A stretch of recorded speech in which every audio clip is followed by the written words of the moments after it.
Good morning, students. In previous class, we have seen chapter 2, Federalism. In last class, we have read topic, uh, the key features of federalism. Now, in this class, we will be start new topic. How is federalism practiced? In this topic, subtopic linguistic states, language policy, and center state relations. Now, we read these topics. Let us discuss how is federalism practiced. संघीय व्यवस्था कैसे चलती है वो हम देखते हैं. Constitutional provisions are necessary for the success of federalism. Federalism के सक्सेस के लिए कॉन्स्टिट्यूशनल प्रोविजंस नेसेसरी है, लेकिन दीज आर नॉट सुफिशिएंट. लेकिन ये इतने सुफिशिएंट नहीं हैं, इतने पर्याप्त नहीं हैं. If the federal experiment has succeeded in India, अगर भारत में फेडरल सिस्टम्स कारगर हुई तो इसके क्या रीजंस है. It is not nearly because of the clearly laid out constitutional provisions. तो इसका कारण केवल संवैधानिक प्रावधानों का होना ही नहीं है, केवल जो कॉन्स्टिट्यूशनल प्रोविजंस है उनके कारण ही हमारी जो फेडरल सिस्टम है वो सक्सेस नहीं हुआ है. The real success of federalism in India can be attributed to the nature of democratic politics in our country. Bharat में संघीय व्यवस्था की सफलता का मुख्य श्रेय यहाँ की डेमोक्रेटिक पॉलिसीज को देना होगा. यहाँ की जो डेमोक्रेटिक पॉलिटिक्स है उसके कारण हमारा जो फेडरल सिस्टम है, फेडरलिज्म इन इंडिया है, वो सक्सेस हुआ है. This ensured that the spirit of federalism, respect for diversity and desire for living together became shared ideals in our country. So this ensured that the spirit of federalism, इसी से संघवाद की भावना, respect for diversity, विविधता का आदर, और इसके साथ डिजायर फॉर लिविंग टुगेदर, और साथ साथ रहने की इच्छा का हमारे देश के साझा आदर्श के रूप में स्थापित होना एंश्योर हुआ है. Let us look at some of the major ways in which this happened. तो कुछ प्रमुख बातों को हम देखें जिनके कारण ये पता चलता है कि ये किस तरह काम करता है. which this happened, ये किस प्रकार फेडरलिज्म जो है हमारे इंडिया में कारगर हुआ है या इसको सफलता मिली है, तो किसके कारण मिली है. हम देखते हैं लिंग्विस्टिक स्टेट्स, भाषाई राज्य. भाषा के आधार पर भी हमारे यहाँ पर स्टेट्स का निर्माण किया है. तो किस प्रकार लिंग्विस्टिक स्टेट्स का निर्माण हुआ वो हम देखते हैं. The creation of linguistic states was the first and a major test for democratic politics in our country. भाषा के आधार पर प्रांतों का गठन हमारे देश की डेमोक्रेटिक पॉलिटिक्स के लिए पहली और कठिन परीक्षा थी. ये फर्स्ट एंड मेजर टेस्ट था for democratic politics in our country. हमारी कंट्री की जो डेमोक्रेटिक पॉलिटिक्स है उसके लिए ये एक फर्स्ट एंड मेजर टेस्ट था. क्या टेस्ट था? The creation of linguistic states, यानी भाषा के आधार पर स्टेट्स का क्रिएशन करना ये हमारे लिए फर्स्ट एंड मेजर टेस्ट था। If you look at the political map of India, अगर आप पॉलिटिकल मैप को देखो तो when it began its journey as a democracy in 1947, तो इसकी जो जर्नी है डेमोक्रेसी की वो 1947 एंड दैट ऑफ 2013 इसके बीच में जो है ये शुरू होती है। इसकी जो जीवन यात्रा है वो 1947 से लेकर 2013 तक इसकी जर्नी जो है हम देख सकते हैं। यू विल बी सरप्राइज्ड, आपको आश्चर्य होगा, you will be surprised by the extent of the changes. तो इस अवधि में आए बदलावों को देखकर आपको सरप्राइज होगा, क्या क्या चेंजेज आए उनको देखकर आपको सरप्राइज होगा। Many old states have vanished, कई जो ओल्ड स्टेट्स थे उनको वेनिस्ड किया गया, यानी वेनिस का मतलब यहाँ पर गायब होना है, नष्ट होना है। And many new states have been created, और कई स्टेट्स जो है क्रिएटेड हुए हैं। कहने का मतलब many old states have vanished, जो ओल्ड स्टेट्स थे वो तो वेनिस हुए हैं, इसके स्थान पर many new states have been created, कई नए प्रांतों का उदय भी हुआ है।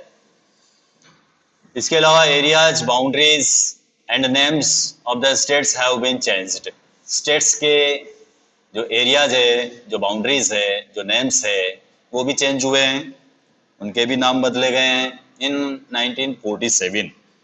1947 में the boundaries of several older states of India were changed in order to create new states.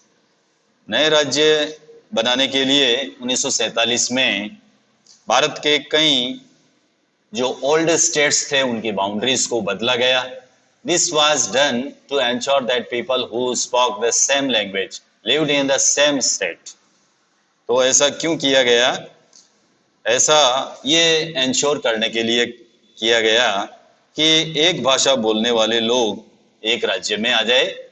This was done, ऐसा इसलिए किया गया टू एंश्योर, ये सुनिश्चित करने के लिए, that people who spoke the same language, जो सेम लैंग्वेज स्पोक करते हैं, lived in the same states, वो सेम स्टेट्स में रहे। तो ऐसा इसलिए किया गया। बाउंड्रीज क्यों बदली गई? बाउंड्रीज इसीलिए बदली गई कि सेम भाषा बोलने वाले सेम स्टेट में आ जाए। Some states were created not on the basis of language, कुछ जो स्टेट्स थे उनको क्रिएटेड किया गया लैंग्वेज के आधार पर। तो कुछ राज्यों को केवल भाषा के आधार पर क्रिएटेड नहीं किया गया, but to recognise differences based on culture, ethnicity और ज्योग्राफी, बल्कि जातीयताओं की भिन्नता और संस्कृति और भूगोल, इसके कारण भी उनकी बाउंड्रीज को चेंज किया गया। तो some states were created not on the basis of language, केवल लैंग्वेज की बेसिस के आधार पर ही स्टेट्स क्रिएटेड नहीं किए गए, बल्कि ऑन कल्चर, एथेनिसिटी, ज्योग्राफी, इसके आधार पर भी स्टेट्स का निर्माण किया गया। These include states like Nagaland, Uttarakhand and Jharkhand, और इन राज्यों में हम नागालैंड, उत्तराखंड और झारखंड को शामिल कर सकते हैं, जिनका निर्माण भाषा के आधार पर हुआ है, कल्चर के आधार पर हुआ है, एथेनिसिटी के आधार पर हुआ है, ज्योग्राफी के आधार पर हुआ है। When the demand for the formation of states on the basis of language was raised, जब भाषा के आधार पर राज्यों के फॉर्मेशन की बात उठी तो क्या हुआ? सम नेशनल लीडर्स फियर्ड, कुछ जो नेशनल लीडर्स थे उनको फियर था that it would lead to the disintegration of the country. तो कुछ जो हमारे राष्ट्रीय नेता थे उनको ये फियर था कि देश की जो इंटीग्रिटी है वो क्या हो जाएगी? टूट जाएगी, यानी देश जो है टुकड़ों में बढ़ जाएगा, उनको ये फियर था। The central government resisted linguistic states for some time. तो केंद्र सरकार ने इसी कारण राज्यों का पुनर्गठन कुछ समय के लिए रोक दिया गया। सेंट्रल गवर्नमेंट ने जो लिंग्विस्टिक स्टेट्स जो बन रहे थे उनको कुछ समय के लिए, सम टाइम के लिए उन्होंने क्या किया, रेसिस्ट कर दिया, उसका विरोध किया, उसको रोक दिया। But the experience has shown that the formation of linguistic states has actually made the country more united. लेकिन अनुमान बताता है कि भाषा के आधार पर बनने वाले राज्य वो ज़्यादा मोर यूनाइटेड हुए हैं। भाषा के आधार पर जो राज्य बने हैं उससे देश ज़्यादा एकीकृत हुआ है, यूनाइटेड हुआ है और ज़्यादा मजबूत हुआ है, ये अनुमान बताते हैं। एक्सपीरियंस हैज शोन, एक्सपीरियंस ये शो करते हैं that the formation of linguistic states, linguistic states जो फॉर्मेशन हुए हैं उनसे क्या हुआ है, उनसे कंट्री जो है मोर यूनाइटेड हुआ है। It has also made administration easier, और इसके अलावा प्रशासन पहले की अपेक्षा ज़्यादा ईजियर हो गया है, यानी सुविधाजनक हो गया है। ये तो था हमारे लिंग्विस्टिक स्टेट्स। अब हम देखते हैं लैंग्वेज पॉलिसी। हमारे यहाँ पर भाषा नीति क्या थी, लैंग्वेज की क्या पॉलिसी रही है, वो हम देखते हैं। As second test for Indian federation is the language policy. जो सेकंड परीक्षा थी, दूसरी परीक्षा, फर्स्ट परीक्षा तो आपको हमने बताई थी किस प्रकार फर्स्ट परीक्षा थी भाषा के आधार पर स्टेट्स का फॉर्मेशन करना। दूसरी जो हमारे इंडिया की जो सेकंड परीक्षा थी, second test for Indian federation is a language policy. दूसरी परीक्षा भाषा नीति को लेकर हुई। हमारे यहाँ पर कौन सी लैंग्वेज पॉलिसी अपनाई जाए, ये हमारे लिए टेस्ट था, हमारा ये एग्जाम था। और constitution did not give the status for national language to any one language. हमारे संविधान में किसी एक भाषा को राष्ट्रभाषा का दर्जा नहीं दिया गया है। हमारे यहाँ ऐसी कोई लैंग्वेज नहीं है जिसको राष्ट्रभाषा का दर्जा दिया गया है किसी एक भाषा को। Hindi was identified as a official language. Hindi को राजभाषा माना गया है, हिंदी को जो है आइडेंटिफाइड किया गया ऑफिशियल लैंग्वेज के रूप में। But Hindi is the mother tongue of only about 40% of Indians. लेकिन 40% भारतीयों की मातृभाषा है। हिंदी को हालांकि आइडेंटिफाई किया गया है ऑफिशियल लैंग्वेज के रूप में, लेकिन Hindi is the mother tongue of only about 40% of Indians. हमारे यहाँ इंडियंस जो है उसका 40% जो है उसकी मदर टंग है हिंदी, उनकी मातृभाषा। देयरफॉर इसलिए there was many safeguards to protect other languages. इसीलिए अन्य भाषाओं के संरक्षण के लिए दूसरे उपाय किए गए, दूसरी भाषाओं को भी सेफगार्ड्स दिया गया टू प्रोटेक्ट के लिए सेफगार्ड्स किया गया। बिसाइड्स हिंदी के अलावा there are 21 other languages recognized as scheduled languages by constitutions. संविधान में हिंदी के अलावा अन्य 21 भाषाओं को भी शेड्यूल किया गया है, शेड्यूल लैंग्वेज के रूप में रिकॉग्नाइज किया गया है। यानी जो 21 भाषाएं दूसरी है उनको भी अनुसूचित लैंग्वेज के रूप में पहचान दी गई है, रिकॉग्नाइज किया गया है बाय द कॉन्स्टिट्यूशन। कॉन्स्टिट्यूशंस के द्वारा, हमारे संविधान के द्वारा 21 अन्य भाषाओं को भी शेड्यूल लैंग्वेज के रूप में रिकॉग्नाइज किया गया है। A candidate in an examination conducted for the central government position may opt to take the examination in any of these language. केंद्र सरकार के किसी भी पद का उम्मीदवार इनमें से किसी भी भाषा के आधार पर परीक्षा दे सकता है। मान लो कोई एग्जामिनेशन है, उसमें आप 21 भाषाओं में से जो भी भाषाएं चूज करना चाहते हो उस लैंग्वेज में आप अपना एग्जामिनेशन दे सकते हो। तो ये भी हमारे यहाँ सुविधा है। States to have their own official language. तो राज्यों की भी अपनी अपनी भाषाएं हैं, इनकी भी ऑफिशियल लैंग्वेज रखी गई है। स्टेट्स, अलग अलग स्टेट्स की अलग अलग ऑन ऑफिशियल लैंग्वेजेज है। Much of the government work takes place in the official language of the concerned state. राज्यों का अपना अधिकांश काम अपनी राजभाषा में ही होता है। उनकी जो ऑफिशियल लैंग्वेज है उसी में उनको जो है उनका गवर्नमेंट वर्क्स किया जाता है। अनलाइक श्रीलंका, श्रीलंका के ठीक उल्टा, the leaders of our country adopted a very cautious attitude in spreading the use of Hindi. Sri Lanka के ठीक उलट हमारे देश के नेताओं ने हिंदी के उपयोग को बढ़ावा देने के मामले में बहुत सावधानी रखी है, कॉशियस रखा है, कॉशियस एटीट्यूड रखा है। According to the constitution, constitutions के according the use of English for official purposes was to stop in 1965।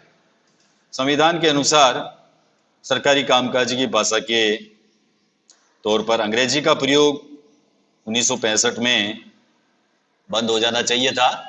हमारे कॉन्स्टिट्यूशंस के अनुसार 1965 में इंग्लिश को जो है ऑफिशियल पर्पज के लिए यूज नहीं किया जा सकता था। हाउएवर, लेकिन many non Hindi speaking states demanded that the use of English continue.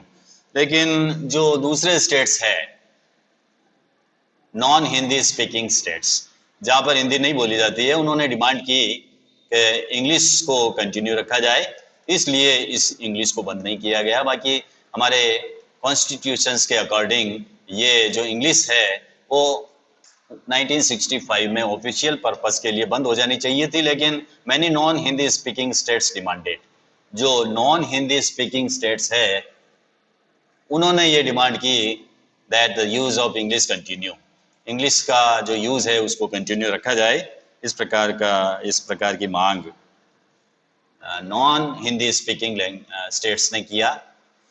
In Tamil Nadu this movement took a violent form. Tamil Nadu में तो इस मांग ने वायोलेंट फॉर्म ले लिया, यानी यहाँ पर जो आंदोलन चला था, मूवमेंट चला था, उसने उग्र रूप ले लिया कि अंग्रेजी को जो है कंटिन्यू जारी रखा जाए। इस मांग ने वायोलेंट फॉर्म ले लिया। कहाँ पर? Tamil Nadu. The central government responded by agreeing to continue the use of English along with Hindi for official purposes. केंद्र सरकार ने हिंदी के साथ साथ अंग्रेजी को ऑफिशियल वर्क के लिए अनुमति देकर इस विवाद को शांत किया। ये जो विवाद चल रहा था, इसको इंग्लिश को हिंदी के साथ साथ ऑफिशियल पर्पज के लिए कंटिन्यू रखकर इसने इस विवाद को शांत किया। Many critics think that this solution favored the English speaking elite। अनेक लोगों का ये मानना है कि इस समाधान से अंग्रेजी भाषी जो लोग हैं उनको लाभ पहुंचेगा। बहुत सारे ये मानते हैं क्रिटिक्स कि जो इंग्लिश का फेवर लिया गया है उससे अनेक लोगों को फायदा पहुंचेगा। Promotion of Hindi continues to be the official policy of the government of India। राजभाषा के रूप में हिंदी को बढ़ावा देने की भारत सरकार की नीति अभी भी बनी हुई है। Promotion does not mean that the central government can impose Hindi on states where people speak a different language। लेकिन बढ़ावा देने का मतलब ये नहीं है कि केंद्र सरकार उन राज्यों पर भी हिंदी भाषा को लागू करे जहां लोग दूसरी भाषा बोलते हैं। तो इसका मतलब ये नहीं है कि हिंदी जो है, हिंदी को बढ़ावा देने के लिए जो नॉन हिंदी स्पीकिंग स्टेट्स है वहां पर भी हिंदी को थोपा जाए। The flexibility shown by Indian politics leaders helped our country avoid the kind of situation that Sri Lanka finds itself in. भारतीय राजनेताओं ने, इंडियन लीडर्स ने इस मैटर में फ्लेक्सिबल जो रुख है उसको अपनाया है, और इसी कारण जो है श्रीलंका जैसी जो स्थिति हुई थी उसमें पहुंचने से हम अवॉइड हो गए हैं। बाकी हम भी श्रीलंका में जो सिचुएशन थी उस सिचुएशन में पहुंच जाते। नेक्स्ट है सेंट्रल स्टेट रिलेशन, केंद्र राज्य संबंध। सेंटर और स्टेट के क्या रिलेशन होते हैं वो हम देखते हैं। Restructuring the state central state relation is one more way in which federalism has been strengthened in practice.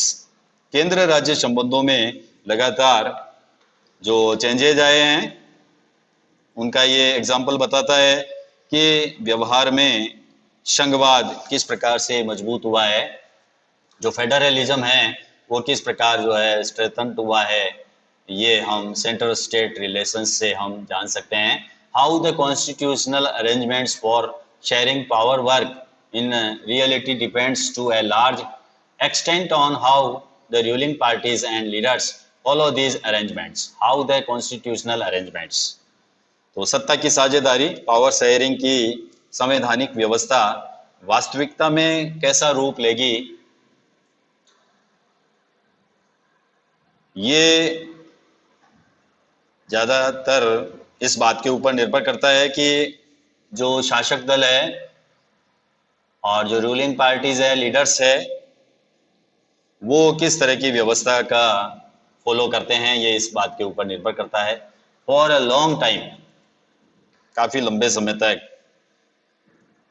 The same party ruled both at the centre and in most of the states.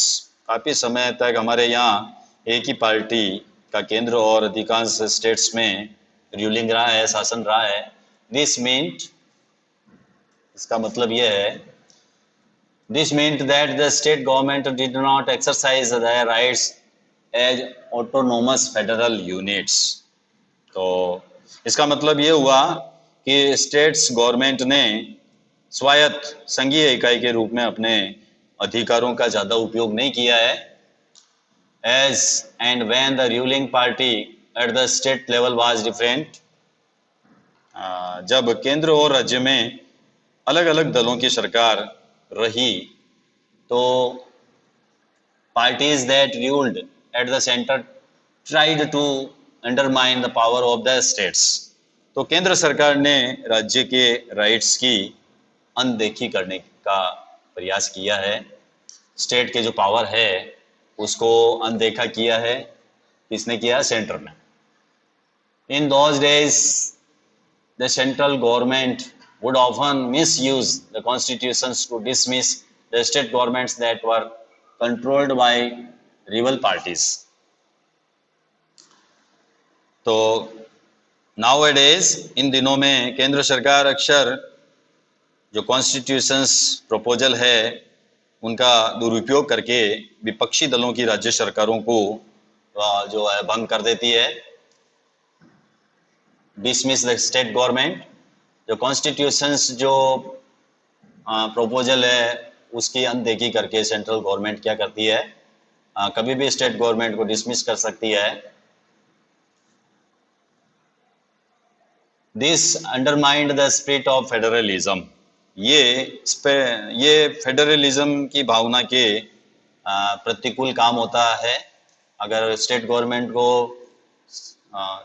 Central government अगर जो है भंग करती है, dismiss करती है, तो ये क्या होता है? This undermined the spirit of federalism. Federalism की स्पिरिट जो है उसके ये उल्टा होता है या प्रतिकूल काम होता है। All this changed significantly after 1990। 1990 के बाद में स्थिति काफ़ी बदल गई। This period saw the rise of regional political parties in many states of the country। इस अवधि में देश के अनेक स्टेट्स में क्षेत्रीय दलों का राइज हुआ है। This was also the beginning of the era of coalition governments eight the centre. और इसी दरमियान या इसी दौर में केंद्र में गठबंधन सरकार की शुरुआत भी हुई है, कोलिएशन गवर्नमेंट्स का चलन भी हुआ है एट द सेंटर में। Since no single party got a clear majority in the Lok Sabha, the major national parties had to enter into an alliance with many parties, including several regional parties, to form a government at the center. तो ये coalition governments क्या होती है उसके बारे में बताया गया है.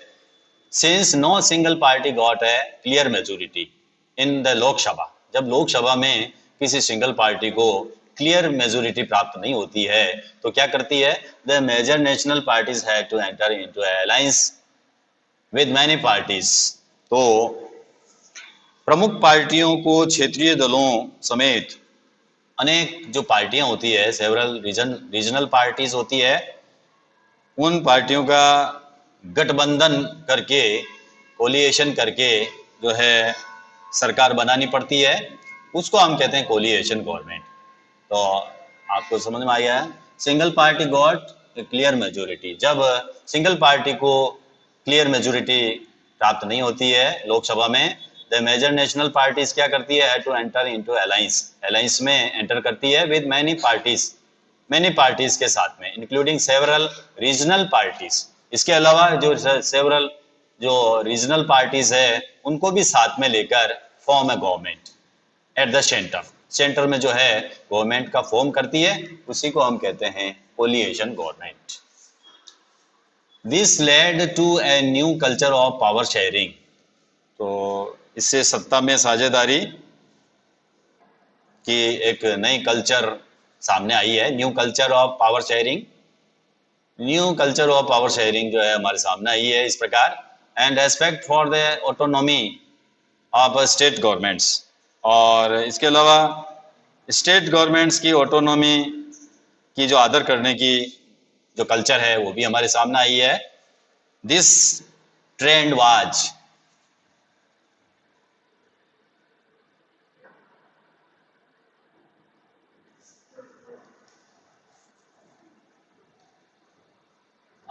yes. This trend was supported by a major judgment of the Supreme Court that made it difficult for the central government to dismiss state governments in a arbitrary manner. तो इस प्रवृत्ति को सुप्रीम कोर्ट के एक बड़े फैसले से भी बल मिला है.